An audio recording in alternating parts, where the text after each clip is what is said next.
नमस्कार। विसन आईएएस के news today के इस अंक में आप सभी का स्वागत है। इस अंक में हम आपके लिए लेकर आए हैं यूपीएससी परीक्षा की दृष्टि से महत्वपूर्ण कुछ अहम खबरें। इस अंक में हम सबसे पहले बात करेंगे विमानन क्षेत्र की। हाल ही में नागर विमानन मंत्रालय ने विमानन क्षेत्र के लिए निवेश मंजूरी प्रकोष्ठ यानी इन्वेस्टमेंट क्लियरेंस सेल की स्थापना की है। नागर विमानन मंत्रालय ने घरेलू विमानन उद्योग में निवेश को आकर्षित करने और विभिन्न निवेश प्रस्तावों में तीव्रता लाने के लिए एकल खिड़की प्रणाली के रूप में कार्य करने के लिए आईसीसी यानी इन्वेस्टमेंट क्लियरेंस सेल की स्थापना की है। 10 सदस्यीय आईसीसी की अध्यक्षता मंत्रालय के संयुक्त सचिव अंबर दुबे द्वारा की जाएगी। आपको बता दें कि आईसीसी की घोषणा वर्ष 2020-21 के केंद्रीय बजट में की गई थी। आइए अब निवेश मंजूरी प्रकोष्ठ के मुख्य कार्यों को जानते हैं। निवेश में तीव्रता लाना, स्वीकृतियों में विलंब को समाप्त करना और जिन परियोजनाओं को विशेष प्रोत्साहन की आवश्यकता है उन्हें सचिवों के अधिकार प्राप्त समूह के समक्ष प्रस्तुत करना। दरअसल वर्तमान में एक नए निवेशक को जीएसटी पंजीकरण, औद्योगिक उद्यमी ज्ञापन, आयात निर्यात कोड, पर्यावरण स्वीकृति आदि अनुमतियां प्राप्त करने के लिए विभिन्न केंद्रीय भागों में आवेदन करना पड़ता है। इसके साथ ही आईसीसी अन्य कार्य भी करेगा, जैसे संभावित निवेशकों को संलग्न करना और राज्यों के साथ मिलकर कार्य करना, राज्यों को संस्थागत संरचना का भाग बनाने के उपायों का अंगीकरण करना, निवेश में बाधक नीतिगत और विनियामक मुद्दों की पहचान करना। आइए जानते हैं इस सेल की स्थापना की आवश्यकता क्यों पड़ी। दरअसल भारतीय विमानन क्षेत्र कोरोना वायरस महामारी और आर्थिक गिरावट से गंभीर रूप से प्रभावित हुआ है। लॉकडाउन के दौरान हवाई यात्राओं के स्थगित रहने के कारण भारतीय विमानन क्षेत्र को 24,000 से 25,000 करोड़ रुपए का राजस्व घाटा होगा। ये स्थिति पिछले 10 वर्षों में इस उद्योग में हुई लगभग 11% प्रतिवर्ष की वृद्धि के विपरीत हो सकती है। अगली खबर एनडीआरएफ से संबंधित है, यानी नेशनल डिजास्टर रिस्पांस फंड में वित्तीय अंशदान के लिए प्रक्रिया निर्धारित की है। आपदा प्रबंधन के उद्देश्य से किसी व्यक्ति या संस्था से एनडीआरएफ में अंशदान और अनुदान प्राप्त करने की प्रक्रिया निर्धारित की गई है। भुगतान फिजिकल इंस्ट्रूमेंट, आरटीजीएस या एनईएफटी या यूपीआई और भारत कोष पोर्टल के माध्यम से किया जा सकता है। आइए अब जानते हैं एनडीआरएफ के बारे में। आपदाओं के दौरान लोगों को सहायता पहुंचाने के लिए आपदा प्रबंधन अधिनियम 2005 की धारा 46 के तहत राष्ट्रीय स्तर पर एनडीआरएफ और धारा 48 के तहत एसडीआरएफ यानी राज्य आपदा मोचन निधि के गठन का प्रावधान किया गया है। गंभीर प्राकृतिक आपदाओं के लिए एसडीआरएफ की सहायता पर्याप्त न होने पर एनडीआरएफ से अतिरिक्त सहायता प्रदान की जाती है। इस प्रकार एनडीआरएफ राज्यों के एसडीआरएफ के लिए पूरक के रूप में कार्य करता है। आपको बता दें कि वर्ष 2018 में केंद्र सरकार ने एसडीआरएफ में अपने योगदान को 75% से बढ़ाकर 90% कर दिया था और सभी राज्य इसमें 10% योगदान भी करेंगे। एनडीआरएफ के तहत जिन आपदाओं को सूचीबद्ध किया गया है उनमें है चक्रवात, सूखा, भूकंप, आग, बाढ़, सुनामी, ओलावृष्टि, भूस्खलन, हिमस्खलन, मेघ प्रस्फुटन, कीटों का हमला, पाला और शीतलहरें। इसके अलावा राज्य सरकारें उन स्थानीय आपदाओं के लिए भी 10% तक धनराशि का उपयोग कर सकती हैं जो एनडीआरएफ की सूची में शामिल नहीं है। एनडीआरएफ के धन का उपयोग लॉकडाउन के दौरान प्रवासी श्रमिकों को भोजन और आश्रय उपलब्ध कराने के लिए भी किया गया था। हाल ही में केंद्र सरकार ने कोविड-19 महामारी को नियंत्रित करने के लिए एसडीआरएफ के उपयोग की उच्चतम सीमा को संशोधित करके 25% से बढ़ाकर 35% कर दिया है। गृह मंत्रालय ने एसडीआरएफ के तहत सहायता प्रदान करने के उद्देश्य से कोविड-19 को एक अधिसूचित आपदा के रूप में स्वीकार किया है। अगली खबर भारतीय रेलवे से संबंधित है। समर्पित माल भाड़ा गलियारा परियोजना की परिसंपत्तियों के मौद्रीकरण की योजना। भारतीय रेलवे ने रेल अवसंरचना के विकास के लिए अतिरिक्त संसाधनों को जुटाने के लिए रेलवे स्टेशनों और ट्रेनों के साथ साथ डेडिकेटेड फ्रेट कॉरिडोर परियोजनाओं को भी अपने परिसंपत्ति मौद्रीकरण कार्यक्रम के तहत शामिल करने का निर्णय लिया है। इसके लिए एक उच्च स्तरीय समिति का गठन किया गया है। ये समिति कार्य योजना तैयार करेगी, जैसे कि रेलवे उत्पादन इकाइयों का निगमीकरण और हाइब्रिड एन्युटी मॉडल यानी हैम मॉडल को लागू करना, रेलवे परियोजनाओं के लिए परिसंपत्ति मौद्रीकरण और नवोन्मेषी यानी इनोवेटिव वित्त पोषण विधियों का परीक्षण करना। डेडिकेटेड फ्रेट कॉरिडोर के बारे में जानकारी। डेडिकेटेड फ्रेट कॉरिडोर उच्च गति और उच्च क्षमता वाला समर्पित रेलवे गलियारा है, जिसे विशेष रूप से मालगाड़ी की आवाजाही के लिए निर्मित किया जा रहा है। इसके मुख्य लक्ष्य हैं आवश्यक प्रौद्योगिकी के साथ एक गलियारे का निर्माण करना, जो भारतीय रेलवे को माल परिवहन के बाजार में उच्च हिस्सेदारी प्राप्त करने में सक्षम बनाएगा। ग्राहकों को पूर्ण परिवहन समाधान प्रदान करने के लिए डीएफसी से संलग्न क्षेत्रों में मल्टी मॉडल लॉजिस्टिक पार्क्स स्थापित करना। पारिस्थितिक संधारणीयता की दिशा में सरकार की पहल का समर्थन करने के लिए उपयोगकर्ताओं की परिवहन आवश्यकताओं के लिए उन्हें रेलवे को सर्वाधिक पर्यावरण अनुकूल मोड के रूप में अपनाने के लिए प्रोत्साहित करना।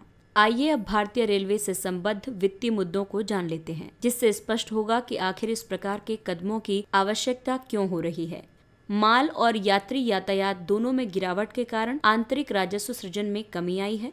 उच्च परिचालन अनुपात के कारण लाभ में कमी आई है, अन्यथा इसका उपयोग पूंजीगत निवेश के लिए किया जा सकता था। अगली खबर वन नेशन वन कार्ड योजना से संबंधित है। सरकार one nation one ration card के लिए उन जिलों पर ध्यान केंद्रित कर रही है जहां से प्रवासियों की सबसे ज्यादा आवाजाही हुई है। केंद्र सरकार ने राज्यों और संघ राज्य क्षेत्रों को प्रवासी श्रमिकों के सर्वाधिक आगमन या प्रस्थान बिंदु वाले शीर्ष 5 जिलों की सूची साझा करने का निर्देश दिया है। इसका उद्देश्य इन जिलों में one nation one ration card के कार्यान्वयन में तेजी लाना है, क्योंकि लॉकडाउन प्रतिबंधों में शिथिलता के बाद प्रवासी श्रमिक धीरे धीरे अपने कार्यस्थल वाले जिलों में वापस लौटने लगे हैं। इस कदम से उनके लिए खाद्य सुरक्षा सुनिश्चित होगी। इसके अलावा पहले भी सभी राज्यों और संघ राज्य क्षेत्रों को one nation one ration card के लिए टोल फ्री हेल्पलाइन नंबर 14445 को संचालित करने का निर्देश दिया गया था। आइए जानते हैं one nation one ration card योजना के बारे में। इसका उद्देश्य राष्ट्रीय खाद्य सुरक्षा अधिनियम के तहत राष्ट्रव्यापी राशन कार्ड पोर्टेबिलिटी की शुरुआत करना है, जिससे राशन कार्ड धारकों को अपनी पसंद की किसी भी उचित मूल्य की दुकान से राशन खरीदने की सुविधा प्राप्त होगी। इसके अलावा नया राशन कार्ड प्राप्त करने की आवश्यकता नहीं होगी। इसका उद्देश्य ये भी सुनिश्चित करना है कि अंतर्राष्ट्रीय प्रवासन के कारण लाभार्थी अपनी राशन सामग्री से वंचित न हो। इसे केंद्रीय क्षेत्र की एक योजना यानी सार्वजनिक वितरण प्रणाली का एकीकृत प्रबंधन integrated management of public distribution system IMPDS के तहत लागू किया जा रहा है। IMPDS पोर्टल राशन कार्डों की अंतर्राज्यीय पोर्टेबिलिटी के लिए तकनीकी मंच प्रदान करता है। 19 जुलाई तक लगभग 20 राज्य one nation one ration card में शामिल हो गए हैं। आइए अब जानते हैं कुछ अन्य महत्वपूर्ण खबरों के बारे में। अपराध सौदा यानी प्ली बार्गेनिंग।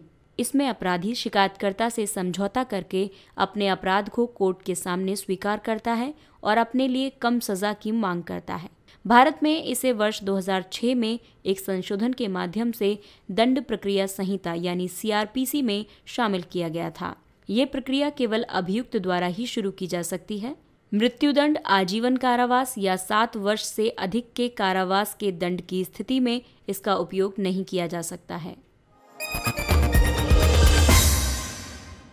G20 के वित्त मंत्रियों और केंद्रीय बैंक के गवर्नरों की तीसरी बैठक। ये बैठक वीडियो कॉन्फ्रेंसिंग के जरिए सऊदी अरब की अध्यक्षता में आयोजित की गई थी। इससे पहले की बैठक में सदस्यों द्वारा कोविड-19 के खिलाफ अनुक्रिया के लिए G20 कार्य योजना यानी G20 एक्शन प्लान को समर्थन प्रदान किया गया था। इस कार्य योजना में स्वास्थ्य के संबंध में उठाए जाने वाले कदम, आर्थिक क्रियाकलाप, मजबूत और स्थायी रिकवरी और वित्तीय क्षेत्र में अंतर्राष्ट्रीय समन्वय स्थापित करने के लिए सामूहिक प्रतिबद्धताओं की एक सूची निर्मित की गई है। इसका उद्देश्य इस महामारी से संघर्ष के लिए G20 के प्रयासों में समन्वय स्थापित करना है। G20 अंतर्राष्ट्रीय आर्थिक सहयोग के लिए एक अग्रणी मंच है जो विकसित और विकासशील दोनों देशों के नेताओं को एकजुट करता है। भारत भी इस संगठन का एक सदस्य देश है। कूर्मा ऐप ये एक मोबाइल आधारित एप्लीकेशन है। इसका उद्देश्य कछुआ संरक्षण को बढ़ावा देना है। इसके अंतर्गत ताजे जल में पाए जाने वाले टर्टल्स और भारतीय टॉर्टॉइज की 29 प्रजातियां शामिल हैं। देश में टॉर्टॉइज और ताजे जल में पाए जाने वाले टर्टल्स का सर्वाधिक अवैध व्यापार किया जाता है। ये ऐप न केवल उपयोगकर्ताओं को कछुओं की प्रजातियों की पहचान करने के लिए एक डेटाबेस प्रदान करता है, बल्कि देश भर में कछुओं के लिए निकटवर्ती संरक्षण केंद्र की अवस्थिति भी दर्शाता है। इसके विकासकर्ता हैं टर्टल सर्वाइवल अलायंस इंडिया और world life conservation society India. Black rock Android ये एक नया मालवेयर है जो अमेजॉन, फेसबुक, जीमेल सहित लगभग 377 स्मार्टफोन एप्लीकेशन से पासवर्ड एवं क्रेडिट कार्ड की सूचनाओं की चोरी कर सकता है। मालवेयर दुर्भावनापूर्ण गतिविधियां संपन्न करने वाले सॉफ्टवेयर प्रकारों का एक सामूहिक नाम है। इसके अंतर्गत वायरस, रैंसमवेयर और स्पाईवेयर सम्मिलित हैं। सोलर ऑर्बिटर ये सूर्य का अध्ययन करने के लिए एक मिशन है। इसे यूरोपीय अंतरिक्ष एजेंसी और नासा ने विकसित किया है। इसे फरवरी 2020 में प्रक्षेपित किया गया था और इसने जून माह के मध्य में सूर्य का अपना पहला निकटवर्ती परिक्रमण पूरा कर लिया था। यह सूर्य से 77 मिलियन किलोमीटर दूर स्थित है। इसमें सन फेसिंग यानी सूर्य के सम्मुख वाले हिस्से पर सेंसर लगे हैं और इससे लगे कैमरे सूर्य से इतने निकट हैं कि वे अत्यधिक निकटता से सूर्य का अवलोकन कर सकते हैं। हाल ही में सोलर ऑर्बिटर से प्राप्त प्रथम तस्वीरों से सूर्य की सतह के नजदीक सर्वव्यापी लघु सौर ज्वाला की जानकारी मिली है, जिन्हें कैंप फायर नाम दिया गया है। कोविड-19 मामलों में मृत्यु दर, कोविड-19 केस फैटिलिटी रेट यानी CFR। भारत का CFR पहली बार घटकर 2.5% से भी कम हो गया है। ये वर्तमान में 2.49% पे है। इस प्रकार भारत का CFR अभी भी वैश्विक औसत से 1.78% बिंदु कम है। CFR उन लोगों के अनुपात को दिखाता है जिनकी एक निश्चित समयावधि में एक रोग विशेष से ठीक हो चुके कुछ व्यक्तियों की तुलना में उसी रोग से मृत्यु हो जाती है। मालाबार अभ्यास, भारत मालाबार अभ्यास में ऑस्ट्रेलिया को शामिल करने की योजना बना रहा है। मालाबार भारत और संयुक्त राज्य अमेरिका के बीच वर्ष 1992 में एक द्विपक्षीय नौसैन्य अभ्यास के रूप में शुरू हुआ था। वर्ष 2015 में इसमें जापान के शामिल होने से इसका स्वरूप त्रिपक्षीय हो गया था। इन 4 देशों ने क्वाड नामक एक अनौपचारिक रणनीतिक फोरम का भी निर्माण किया है, जिसमें संयुक्त राज्य अमेरिका, ऑस्ट्रेलिया, भारत और जापान शामिल हैं। इसके साथ ही ये अंक समाप्त होता है। अगले अंक में फिर मुलाकात होगी कुछ अन्य महत्वपूर्ण खबरों के साथ। तब तक के लिए नमस्कार।